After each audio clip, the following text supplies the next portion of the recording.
Okay, सो इस lecture में हमने वेस्पर थ्योरी के बारे में जो है वो पढ़ना है। अच्छा, we pronounce it more like vesper theory, but it's not actually vesper, it's VSEPR, but generally जो है इसको वेस्पर के नाम से ही प्रोनाउंस किया जाता है। अच्छा, वेस्पर थ्योरी जो है ना वो हमें वेस्पर से हमारे पास मुराद क्या है, ठीक है। मतलब what is actually meant by vesper. Vesper represents valence shell electron pair repulsion theory. It basically predicts geometry of individual molecules from number of electron pairs surrounding the central atom. यानी कि हम जो सेंट्रल एटम है ना, ठीक है, अब उसको जो है वो इलेक्ट्रॉन कितने जो है वो सराउंड कर रहे हैं, ये उसकी बेसिस पे हमें ज्योमेट्री बता देती है किसी भी कंपाउंड की, ठीक है। यानी जो हमारे पास मतलब वेलेंस इलेक्ट्रॉन्स को देखेगी और हमारे पास जो है वो बता देगी कि अच्छा ये जो है वो कंपाउंड लीनियर होगा, ट्राइगोनल प्लेनर होगा, टेट्राहेड्रल होगा। तो ये मतलब इलेक्ट्रॉन पेयर जो हमारे वेलेंस इलेक्ट्रॉन ग्रुप्स है ना, उनकी बेसिस पे ये ज्योमेट्री को बता देती है। और इसकी एक ये ना, इसमें जो इसने ज्योमेट्री बताई हुई है ना, इसमें इसने इस चीज़ को कंसिडर किया हुआ है कि इनमें कि ये वाली जो ज्योमेट्री है ना, अगर इस ज्योमेट्री के अकॉर्डिंग कंपाउंड होगा ना, तो तब उनके जो इलेक्ट्रॉन पेयर्स है ना, आपस में उनकी रिपल्शन जो है वो कम से कम होगी, ठीक है। अगर ये मतलब उसने ऐसी अरेंजमेंट बताई हुई है, ठीक है। अब हो सकता है कि अगर वो सी हमारे पास दो शेप्स हैं, ट्राइगोनल प्लेनर है या टेट्राहेड्रल है, ये दो शेप्स है, किसी भी कंपाउंड की पॉसिबल है। तो अगर हमारे पास टेट्राहेड्रल में इलेक्ट्रॉन पेयर रिपल्शन कम से कम होती है, तो फिर वो जो है वो उसने कंसिडर किया कि ये वाली जो है इसकी शेप होगी, ठीक है। कि जिस शेप में इसकी जो इलेक्ट्रॉन पेयर्स हैं उनके दरमियान रिपल्शन कम से कम होती है ना, ये उसके बारे में बात करती है, ठीक है। यानी ये वो कंपाउंड की ज्योमेट्री बताती है। और उसके बाद उसने एक चीज़ हमें, अच्छा एक चीज़ का कॉन्सेप्ट हमें होना चाहिए कि अगर ना इलेक्ट्रॉन्स जो है ना वो कहीं भी अगर आप उनको रख दो ना एक साथ, तो वो उनकी कोशिश ये होगी वो एक दूसरे को रिपेल करें और एक दूसरे से वो दूर रहने की कोशिश करते हैं, ठीक है। They try to stay far as, मतलब ये तो पता ही है ना कि इलेक्ट्रॉन्स के दरमियान जो है वो रिपल्शन होती है। तो इस रिपल्शन की वजह से अगर कोई भी कंपाउंड है वो कम्पैक्ट नहीं पड़ा होगा, उसमें कोई ना कोई जो है वो डिस्टेंस क्रिएट होगा, और उस डिस्टेंस की वजह से एक ज्योमेट्री बन के आएगी हमारे पास कंपाउंड की, और वो ज्योमेट्री ऐसी होगी कि उसमें लीस्ट रिपल्शन जो है वो पॉसिबल होगी, ठीक है। क्योंकि ऑब्वियसली अगर ज़्यादा रिपल्शन होती तो फिर वो तो कंपाउंड नहीं बन सकता ना, वो जिसकी ज्योमेट्री स्टेबल ना आती। तो वेस्पर ने वही बताया कि इस ये अगर फॉर एग्जाम्पल उसने अगर हमारे पास जो है वो BeCl2 है ना, तो उसने उसका कहा कि ये अगर लीनियर होगा ना ये पड़ा हुआ, तो इस ज्योमेट्री में भी ना ये कंपाउंड स्टेबल होगा। इसमें जो इनके इलेक्ट्रॉन पेयर्स होंगे ना आउटर मोस्ट, उनकी रिपल्शन मिनिमम से मिनिमम होगी। That is the reason they are stable in this configuration, in this arrangement, in this geometry which is linear. तो वेस्पर ने ये बताया। उसके बाद तो ये चीज़ समझ आ रही है कि इलेक्ट्रॉन की रिपल्शन जो है, इलेक्ट्रॉन्स जो है वो रिपल करने की कोशिश करते हैं। अगर उनको आप जो है वो करीब ले आओगे, तो ये बहुत ही कोई कॉमन सेंस वाली बात है। उसके बाद अगली चीज़ उसने लिखी हुई है कि एनर्जी का जो स्टेबिलिटी से ताल्लुक जो है ना वो इनवर्स ताल्लुक होता है, ठीक है। अच्छा, वेस्पर क्यों कहता है कि हमारे पास जो है वो ऐसी अरेंजमेंट होती है, ऐसी ज्योमेट्री होती है कंपाउंड्स की जिसमें उनकी रिपल्शन जो है वो मिनिमम से मिनिमम हो। क्योंकि अगर आपके पास रिपल्शन जो है वो ज़्यादा होगी तो एनर्जी भी ज़्यादा होगी। और मैंने अभी पहले आपको बताया कि एनर्जी का स्टेबिलिटी से इनवर्स रिलेशन है। अगर रिपल्शन ज़्यादा होगी ना, तो जो एनर्जी है ना कंपाउंड की वो भी ज़्यादा होगी। और जब भी ये कंपाउंड हाई एनर्जी स्टेट में होता है तो इसका मतलब है कि वो बहुत कम स्टेबल है, उसके स्टेबिलिटी के चांसेस कम होते हैं, क्योंकि एनर्जी और स्टेबिलिटी का आपस में इनवर्स रिलेशनशिप है। तो इसलिए वेस्पर ने इस चीज़ पे एम्फसाइज किया है कि अगर हमारे पास कोई भी कंपाउंड है उसकी ज्योमेट्री बनकर आती है, फाइनल ज्योमेट्री जो होती है वो हमारे पास ऐसी ज्योमेट्री होती है जिसमें इलेक्ट्रॉन्स, जो आउटर मोस्ट इलेक्ट्रॉन्स हैं, उनके आपस में मिनिमम से मिनिमम रिपल्शन हो। क्योंकि अगर उनकी रिपल्शन ज़्यादा होगी तो उनकी एनर्जी ज़्यादा हो जाएगी, जिस वजह से they will be less stable, ठीक है। तो हमारे पास जो कंपाउंड्स होते हैं वो जनरली क्या होते हैं, ज़्यादा स्टेबल होते हैं। और अगर उन्होंने ज़्यादा स्टेबल होना है तो इसलिए उनके लिए बड़ी ज़रूरत है कि वो उनकी एनर्जी कम हो। और एनर्जी कम तभी होती है कि उनके आपस में जो इलेक्ट्रॉन पेयर रिपल्शन है वो कम से कम हो। इसलिए जो वेस्पर ने थ्योरी बताई है ना, उसने इलेक्ट्रॉन पेयर्स की बेसिस पे ज्योमेट्री तो बताई है, लेकिन उसने साथ में ये भी इंश्योर किया है कि जो ज्योमेट्री वो बता रहा है उसमें इलेक्ट्रॉन्स की आपस में रिपल्शन मिनिमम से मिनिमम है। अब हम जो है वो देखते हैं कि दो हमारे पास आइडियाज़ हैं। एक आइडिया हमारे पास ये है कि हम जो है वो लोन पेयर और बॉन्डिंग पेयर को हम कंसिडर नहीं करें, हम ओवरऑल इलेक्ट्रॉन पेयर को देख रहे हैं आउटर मोस्ट, और उसकी बेसिस पे जो है वो हम उसकी ज्योमेट्री निकाल रहे हैं, हम उसके बॉन्ड एंगल को निकाल रहे हैं। और एक हमारे पास जो है वो ये जो है वो हम एक आइडियल सिचुएशन ले रहे हैं, लेकिन जो ओरिजिनल है, ठीक है, ओरिजिनल जो हमारे पास चीज़ होती है वो ऐसी नहीं होती। कि मैं आपको उसकी रीज़न भी बताऊंगी आगे चल के ऐसा क्यों नहीं होता, लेकिन अभी हम कोई भी हम इस चीज़ को कंसिडर नहीं करें कि लोन पेयर है या बॉन्ड पेयर है। अगर हम एक electron pairs outer most electrons को देख रहे हैं तो हम ये नहीं कंसिडर करें कि वो उनमें से कौन से लोन पेयर है कौन से बॉन्ड पेयर है, हम उस चीज़ को कंसिडर नहीं करें, हम बस आउटर मोस्ट इलेक्ट्रॉन को देख रहे हैं और उसकी बेस पे ज्योमेट्री बता रहे हैं। तो अगर क्योंकि फिर हम बाद में देखेंगे कि लोन पेयर को भी जब हम कंसिडर करते हैं ना कि अच्छा हम ये देखते हैं कि अगर वैलेंस इलेक्ट्रॉन्स हैं तो इसमें अगर लोन पेयर इतने हैं बॉन्ड पेयर इतने हैं तो इसकी बेसिस पे ज्योमेट्री चेंज हो जाती है, ठीक है। लोन पेयर की वजह से ज्योमेट्री जो ओरिजिनल आनी होती है वो वैसी नहीं आती, वो हम आगे चल के देखेंगे कि ऐसी क्या रीज़न है क्यों ऐसा होता है। फिलहाल हम ये बात कर रहे हैं कि अगर हम जो है वो इलेक्ट्रॉन ग्रुप्स को देखते हैं, आउटर मोस्ट इलेक्ट्रॉन डेंसिटी देखते हैं कि अगर आपके पास जो है वो आउटर मोस्ट इलेक्ट्रॉन, जैसे अगर फॉर एग्जांपल हमारे पास जो है वो यहाँ पर आप देखो कि BeCl2 है ना हमारे पास, ठीक है। तो अब आप देखो कि इलेक्ट्रॉन ग्रुप्स कितने हैं, इलेक्ट्रॉन ग्रुप्स हमारे पास कितने आ रहे हैं, 2 आ रहे हैं। ग्रुप्स का मतलब है हम 2 इलेक्ट्रॉन को एक ग्रुप कंसिडर कर रहे हैं। तो अभी आप अगर इस BeCl2 का आप बनाते हो स्ट्रक्चर तो आप देखो कि आउटर मोस्ट इलेक्ट्रॉन जो है वो हमारे पास, अगर हम सेंट्रल एटम की बात करें, ठीक है जी, तो आप यहाँ पर देखो कि एक ग्रुप है इलेक्ट्रॉन का और एक ग्रुप है, ठीक है।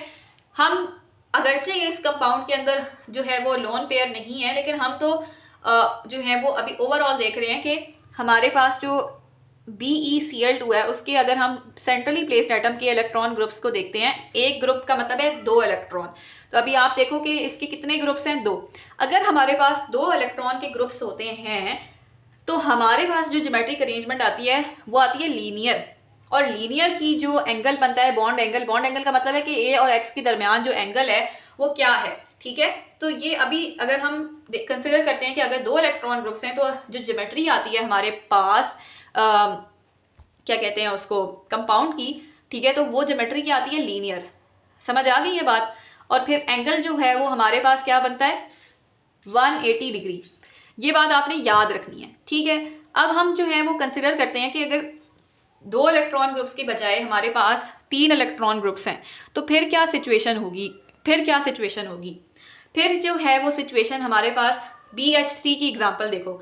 BH3 को जब हम ड्रॉ करेंगे तो हमारे पास जो कंपाउंड है वो कुछ इस तरह से बनेगा। देखो एक हाइड्रोजन और एक हाइड्रोजन, तो इलेक्ट्रॉन ग्रुप्स कितने हैं हमारे पास, 3। आई एम रिपीटिंग अगेन कि मैं एक इलेक्ट्रॉन ग्रुप को 2 इलेक्ट्रॉन्स को कंसिडर, एक ग्रुप से मुराद है इसके अंदर 2 इलेक्ट्रॉन्स हैं। तो बहरहाल अभी यहाँ पर हमारे पास 3 अगर इलेक्ट्रॉन ग्रुप्स आते हैं तो जो अरेंजमेंट आती है, जो आइडियल अरेंजमेंट आनी चाहिए जो है वो हमारे पास आती है ट्राइगोनल प्लेनर, ठीक है। हम अभी इलेक्ट्रॉन डेंसिटी की बेसिस पर ज्योमेट्री को कंसिडर कर रहे हैं। अगर आपसे कोई कहता है ना कि इलेक्ट्रॉन डेंसिटी की बेसिस पे आप ज्योमेट्री बताओ तो वो कहेगा कि 3 इलेक्ट्रॉन ग्रुप्स हैं, तो आप उसको कहना कि उसकी ज्योमेट्री आती है ट्राइगोनल प्लेनर, और ट्राइगोनल प्लेनर के जो एंगल आते हैं, ठीक है, दैट विल बी 120 डिग्री। बात समझ आइए। उसके बाद अगर हमारे पास इसी तरह 4 इलेक्ट्रॉन ग्रुप्स हैं, ठीक है, 4 इलेक्ट्रॉन ग्रुप्स हैं, तो अब इसकी एग्जाम्पल में आप CH4 ले लो, तो इसका मतलब है कि जो उसकी जो शेप आएगी that will B tetrahedral. Tetrahedral उसकी शेप होगी और उसका जो एंगल होगा, ये चीज़ आपने याद रखनी है क्योंकि ये वेस्पर ने कैलकुलेट किया था। उसने हमें बताया था कि अगर 4 इलेक्ट्रॉन ग्रुप्स हैं तो टेट्राहेड्रल हमारे पास शेप आएगी और जो एंगल आएगा दैट विल बी 109.5 डिग्री। फिर हम जो है वो 5 इलेक्ट्रॉन ग्रुप्स की तरफ जाते हैं। 5 इलेक्ट्रॉन ग्रुप्स में हमारे पास जो है वो एग्जाम्पल उसने दी हुई है PCl5 की, जो हमारे पास उसकी शेप आएगी that will be trigonal bipyramidal. और आप देखो कि इसमें जो एंगल उसने डिफरेंट एंगल दिए हुए 90, 120, 180, क्योंकि ये जो अरेंजमेंट है ना इसमें अब ये 90 डिग्री जो है वो हमारे पास A और B के दरमियान एंगल है, ठीक है। अब आप देखो कि डिफरेंट अरेंजमेंट्स हैं, हर एटम की डिफरेंट, कुछ जो है वो 120 डिग्री के साथ अरेंज हुए हैं, कुछ जो है वो 180 के साथ। तो हर एटम जो दूसरे सेंट्रली प्लेस के साथ डिफरेंट एंगल के साथ एसोसिएटेड है, क्योंकि ट्राइगोनल पाइपिरामिडल की शेप ही इस तरह से होती है कि not every atom associated with the central atom is in same angle with the central atom. One will have an angle of 90 degree with the central atom, one atom will have a angle of 120 degree with the central atom and one will have an angle of 180 degree with the central atom. बात समझ आ रही है। तो ये जो shape है इसकी basis trigonal पाइपिरामिडल ऐसी ही बनती है कि हमारे पास नॉट ऐसा नहीं हो सकता कि सेंट्रल एटम के साथ जो बाकी सारे एटम्स एसोसिएटेड हैं उन सबका एंगल सेंट्रल के साथ जो है वो सेम ही हो। तो वेस्पर ने हमें ये कहा कि अगर हमारे पास इलेक्ट्रॉन ग्रुप्स जो हैं वो 5 के आते हैं, एग्जाम्पल उसने VCl5 भी बताई, और भी आते हैं इसके अंदर बहुत सारे, तो कहने का मकसद ये है कि उसमें जो हमारे पास एंगल आता है दैट इज डिफरेंट एंगल्स 90, 120, 180, ठीक है, you have to remember that as well. फिर हम आ जाते हैं 6 इलेक्ट्रॉन ग्रुप्स के ऊपर। अगर आपके पास एग्जांपल SF6 की एग्जांपल है तो उसमें जो शेप होती है वो हमारे पास आती है ऑक्टाहेड्रल, और ऑक्टाहेड्रल के जो एंगल्स हैं 90 डिग्री, 180 डिग्री, ठीक है, यहाँ तक बात समझ आइए। तो ये जो हमने अभी अरेंजमेंट या ज्योमेट्री बताई है ना, ये हमारे पास आइडियल है, ठीक है, ये आइडियल है, और ये हमारे पास जो है वो नॉट नेसेसरली कि हमेशा एग्जैक्ट सेम हो, कि अगर आपके पास इलेक्ट्रॉन ग्रुप्स जो हैं वो 4 हैं तो हमेशा जो ज्योमेट्री है वो टेट्राहेड्रल ही आएगी, ऐसा नहीं है। क्योंकि हो सकता है कि ये 4 इलेक्ट्रॉन ग्रुप्स में से जो हमारे पास 2 इलेक्ट्रॉन ग्रुप्स तो लोन पेयर हो और 2 जो है वो बॉन्डिंग पेयर हो, सारे के सारे बॉन्डिंग पेयर ना हो। ये जो अरेंजमेंट आती है ना, ये सिर्फ तब आती है जब हमारे पास अगर इलेक्ट्रॉन डेंसिटी के सारे ग्रुप्स जो हैं इलेक्ट्रॉन के वो सब ने बॉन्डिंग की हुई हो, लेकिन सब ने सेंट्रली प्लेस क्या, मतलब आपके पास सबकी बॉन्डिंग की हुई हो, मतलब सेंट्रल एटम पे किसी किस्म का कोई लॉन पेयर वगैरह ना हो। बात समझ आई है? तो तब हमारे पास ये अरेंजमेंट आती है, ठीक है। लेकिन अगर मैं आपको अब बताती हूँ, ठीक है, ये जो मैंने आगे लिखा है ना कि this table represents ideal angles, जो अभी हम टेबल पढ़ के आए हैं, जो मैंने अभी बात आपको बताई है कि this table represents ideal angles when all the electron groups around the central atoms are bonding pairs, ठीक है। यानी अगर आप देखो कि सेंट्रल एटम के अराउंड जितने भी ये सेंट्रल एटम है, जैसे मैं BH3 की एग्जांपल ले लेती हूँ, तो BH3 में सेंट्रल एटम के अराउंड जितने भी बॉन्डिंग हुई हुई थी वो सारे बॉन्डिंग इलेक्ट्रॉन्स थे, वो सारे बॉन्डिंग थे, बॉन्डेड, मतलब इन्होंने बॉन्ड बनाया हुआ था। ऐसा कोई भी इलेक्ट्रॉन नहीं था जिसके नॉन बॉन्डिंग ना हुई भी हो सेंट्रल एटम की, ठीक है। तो तब ये अरेंजमेंट सिर्फ तब आती है। लेकिन अगर हमारे पास सेंट्रल एटम के अराउंड अगर लोन पेयर मौजूद होते हैं, ठीक है, but what if lone pairs are present around central atom, example हम अमोनिया की ले लेते हैं। अब कहने को तो अमोनिया की अगर मैं बात करूं तो जो हमारे पास अमोनिया के इलेक्ट्रॉन ग्रुप्स कितने आते हैं, 4 ही आते हैं, ठीक है, 4 आते हैं। तो हमारे पास, मैंने यहाँ पे आप देखो 4 है, तो 4 इलेक्ट्रॉन ग्रुप सारे ना अमोनिया के, तो इसका हमारे पास जो एंगल आना चाहिए था दैट शुड बी 109.5 डिग्री, और शेप टेट्राहेड्रल आनी चाहिए थी। तो ऐसा नहीं होता, बल्कि इसकी जो एंगल आता है 107 डिग्री आता है, और इसकी जो शेप होती है वो ट्राइगोनल पिरामिडल होती है एस, जबकि टेट्राहेड्रल होनी थी। तो आप देखो कि लोन पेयर की आने की वजह से कितना फर्क पड़ा है। लोन पेयर देखो, ये हमारे पास जो अरेंजमेंट है ना, ये तभी वैलिड है कि हमारे पास जो 4 इलेक्ट्रॉन ग्रुप्स हैं ना अराउंड द सेंट्रल एटम, वो सबके सब बॉन्डेड हो। लेकिन अगर आपके पास उनमें से अगर 1 या 2 लोन पेयर आ जाते हैं तो तब हमारे पास ये वाली ज्योमेट्री नहीं आती, बल्कि इस एंगल के अंदर रिडक्शन मिलती है देखने को। और उसकी रीजन ये है कि अगर मैंने कहा ना कि but what if lone pairs are present around central atom like we have discussed this example, that angle distortion take place, angle में कमी आ जाती है। रीजन इसकी ये है कि जो लोन पेयर्स होते हैं ना, they push down the bonding pair. ये जो लोन पेयर्स है ना, ये जो बॉन्डिंग पेयर होते हैं ना, उनको अपनी तरफ अट्रैक्ट कर लेते हैं, ठीक है, अपनी तरफ जो है वो खींच लेते हैं, जिस वजह से आपके पास जो एंगल होता है बॉन्ड एंगल, और एज अ रिजल्ट जो हमारे पास ज्योमेट्री होती है वो चेंज हो जाती है। तो हमेशा आपने ये बात याद रखनी है कि दिस टेबल इज वैलिड। हाँ, ये वैलिड है, ये तभी वैलिड है कि सेंट्रल एटम के अराउंड जितने भी हमारे पास इलेक्ट्रॉन्स हैं वो सबके सब क्या हो सबके सब बॉन्डेड हो। लेकिन अगर वो बॉन्डेड नहीं है, अगर वो जो है वो बॉन्डेड नहीं है, और कह लो कि उनमें कोई भी 1 या 2 इलेक्ट्रॉन लोन पेयर आ गए हैं, तो उस वजह से एंगल रिडक्शन होगी। एंगल रिडक्शन की वजह से जो ज्योमेट्री आइडियल आनी चाहिए थी वो आइडियल ज्योमेट्री नहीं आती। तो हमारे पास अगर हम लोन पेयर को भी कंसिडर करते हैं, ठीक है, लोन पेयर को कंसिडर करके जो हमारे पास जो ओरिजिनल ज्योमेट्री आती है, अभी हम वो पढ़ने लगे हैं। ये बात समझ आ रही है कि लोन पेयर की आने की वजह से जो ओरिजिनल एंगल आना था वो उसमें रिडक्शन हो जाती है, क्योंकि लोन पेयर जो है वो क्या करते हैं, बॉन्डिंग पेयर को पुश डाउन करते हैं, ठीक है। तो इस वजह से क्या होता है कि एंगल डिस्टॉर्शन हो जाती है। बात समझ आइए? अच्छा, तो इसकी बेसिस पे हम जो है वो जल्दी से ये देख लेते हैं कि जो हमारे पास ओरिजिनल ज्योमेट्री आती है, अगर हम लोन पेयर को भी कंसिडर कर रहे हैं तो तब क्या आती है, ठीक है। अब जैसे मैं आपको बताती हूँ कि दो हमारे पास जो है वो इलेक्ट्रॉन ग्रुप्स हैं, ठीक है, दो इलेक्ट्रॉन ग्रुप्स हैं। तो हमारे पास जो है वो अगर फॉर एग्जांपल और हमारे पास अगर कोई किसी किस्म का लोन पेयर नहीं है, ठीक है, अगर लोन पेयर नहीं है तो हमारे पास ज्योमेट्री क्या आएगी, लीनियर, ठीक है। जैसे अब ये एग्जांपल है। अब अगर मैं 3 इलेक्ट्रॉन ग्रुप्स की बात करती हूँ और उसमें हमारे पास अगेन कोई लोन पेयर नहीं है, तो ज्योमेट्री क्या आनी चाहिए, ट्राइगोनल प्लेनर, ठीक है। आप देखो ट्राइगोनल प्लेनर ही आ रही है अगर लोन पेयर 0 है। लेकिन अगर इन्हीं 3 इलेक्ट्रॉन ग्रुप्स में इनमें से दो जो है उन्होंने बॉन्डिंग की हुई है और एक जो है वो लोन पेयर है। अब आप ये देखो, ये जो हमने गोल सा बनाया इसमें हमने 2 डॉट्स शो किए हैं, ये हमें शो करता है कि इसमें लोन पेयर है, ठीक है।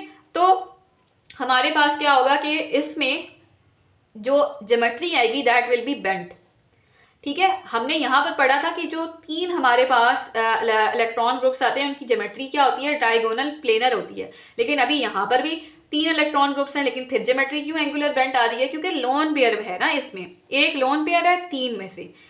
ट्राइगोनल प्लेनर तभी आएगी कि जब तीनों के तीनों ही हमारे पास बॉन्डेड हो। लेकिन अभी हमारे पास इन 3 में से एक जो है उसने लोन पेयर के तौर पे है, तो इसलिए इसकी ज्योमेट्री क्या आती है, बेंट आती है, क्योंकि इसका बॉन्ड एंगल जो है वो थोड़ा रिड्यूस हो जाता है। ऑन द अदर हैंड अगर मैं 4 इलेक्ट्रॉन ग्रुप्स को कंसिडर कर रही हूँ तो उसमें हमारे पास अगर लोन पेयर नहीं है कोई भी, चारों के चारों ने बॉन्डिंग की हुई है, जैसे इस केस में थी, यहाँ पे देखो चारों के चारों ने बॉन्डिंग की हुई थी, तो हमारे पास ज्योमेट्री क्या आ रही थी, टेट्राहेड्रल। लेकिन इन 4 में से अगर एक लोन पेयर निकल आता है तो उसकी ज्योमेट्री क्या होगी, ट्राइगोनल पिरामिड। ये आपने याद रखनी है, ये हमें वेस्पर्ड ने बताई थी, ठीक है। उसने जो है वो अपने एक्सपेरिमेंट्स के अकॉर्डिंग जो है वो जज करके बताया था कि अगर ऐसा होता है तो फिर ज्योमेट्री जो है वो किसी भी कंपाउंड की इस तरह से आती है, ठीक है। तो you have to rememorize this thing.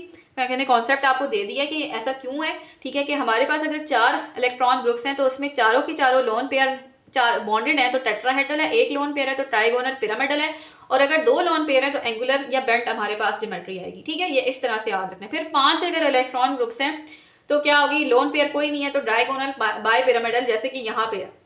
लेकिन अगर लोन पेयर आ जाता है तो फिर हमारे पास उसकी शेप जो है वो सीसन होगी, और अगर 2 इलेक्ट्रॉन पेयर है लोन पेयर है तो टी शेप्ड है, और अगर 3 हमारे पास लोन पेयर है तो ज्योमेट्री कुछ लीनियर आ जाएगी, ठीक है।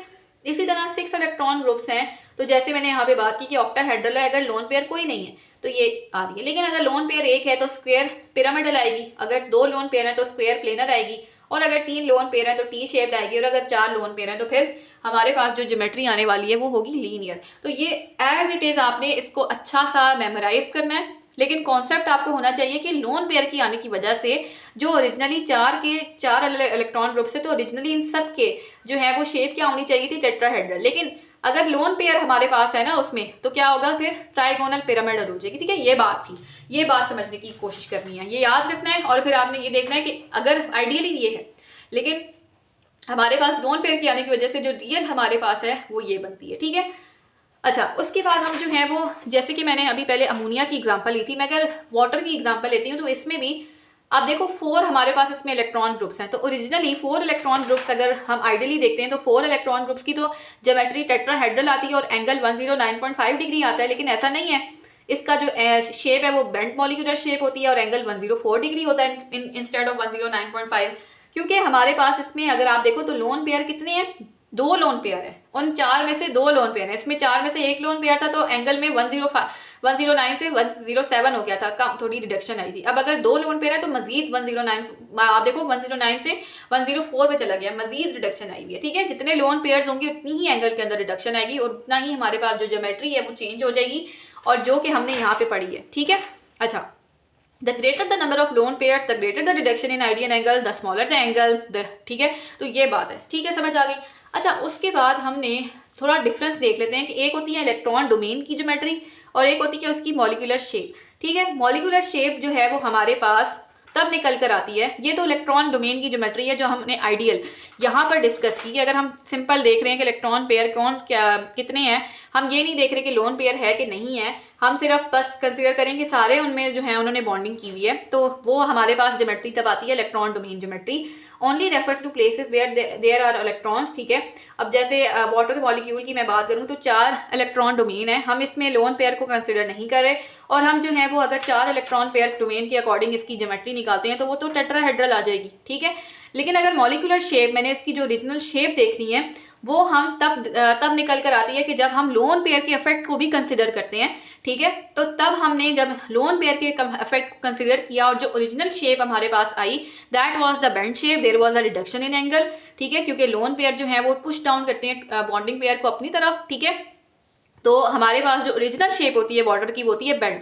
अगर हम सिर्फ इलेक्ट्रॉन पेयर को देख रहे हैं, उसमें हम ये नहीं देख रहे कि लोन पेयर है कि नहीं, तो तब तो ज्योमेट्री टेट्राहेड्रल है। लेकिन जो ओरिजिनल शेप हमारे पास रियल में एग्जिस्ट करती है वो बेंट है, क्योंकि इसकी हमने जो 4 इलेक्ट्रॉन है उसमें से 2 तो लोन पेयर है, और मैं आपको पहले ही बता चुकी हूँ कि लोन पेयर के आने की वजह से ज्योमेट्री चेंज हो जाती है, उसमें रिडक्शन आ जाती है, वो बॉन्डिंग पेयर को अपनी तरफ पुश डाउन कर लेते हैं।